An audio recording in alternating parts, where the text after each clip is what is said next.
Shakib Khan offer করা মানে সব মেয়েরাই রাজি। প্রিন্স ওইটা দেখি নাই, রিভিউ ভালো লাগে নাই তাই দেখি নাই। আমি আসলে সেকেন্ড হিরোইন হিসেবে কোনো কাজই করব না, আমি অলওয়েজ কাজ করলে মেইন হিরোইন হিসেবেই কাজ করব।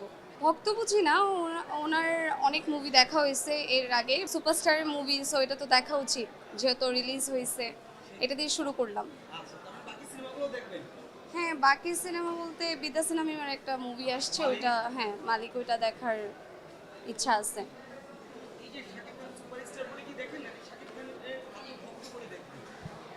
ভক্ত বুঝি না, ওনার অনেক মুভি দেখা হয়েছে এর আগে, বাট গতবার ঈদে একটা মুভি রিলিজ হয়েছিল, তাণ্ডব, না না না, প্রিন্স ওইটা দেখি নাই, রিভিউ ভালো লাগে নাই তাই দেখি নাই।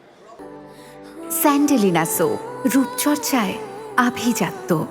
বাংলাদেশে তো মুভি ভালো করছে আর শাকিব খানই ভালো করছে, সো আমার মনে হয় যে এখন দেখা উচিত, আর আমরাই তো বাংলাদেশকে রিপ্রেজেন্ট করব দেখে, মুভি টুভি দেখে, তো সেই ক্ষেত্রে এই জন্যই দেখা। আর রকস্টারের লুকটা একটু ডিফারেন্ট, শাকিব খানের ডিফারেন্ট লুক, সো এই জন্যই দেখা আর কি। এখনো দেখি নাই, দেখে বাকিটা রিভিউ দিব। আমার কাছে ভালোই লাগছে, একটু ডিফারেন্ট লাগছে, আর লাভ স্টোরি তো সবারই ভালো লাগবে। অ্যাকশনটা ভালো লাগছে আমার কাছে, আমি যতগুলো মুভি দেখছি এর আগে ততগুলোই অ্যাকশন মুভিটা জোস ছিল। বাংলাদেশে তো এখন ভালো কাজ করতেছে শাকিব খানই, আর কোনো নায়ক তো দেখছি না।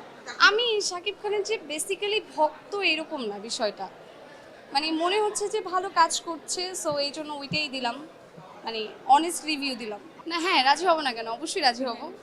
এটা কে না, মানুষ বলে যে রাজি হবে না, এখনো মুভির জন্য প্রিপেয়ার না। শাকিব খান অফার করা মানে সব মেয়েরাই রাজি, বাট অবশ্যই গল্প ভালো হতে হবে, তাহলে মুভি করব। এটা ভাবতে হবে আসলে। না, আমি আসলে সেকেন্ড হিরোইন হিসেবে কোনো কাজই করব না, আমি অলওয়েজ কাজ করলে মেইন হিরোইন হিসেবেই কাজ করব, এটাই আমার থিং। হ্যাঁ, ওইটা যখন মুভি করব তখন প্রিপারেশন দেখাবো।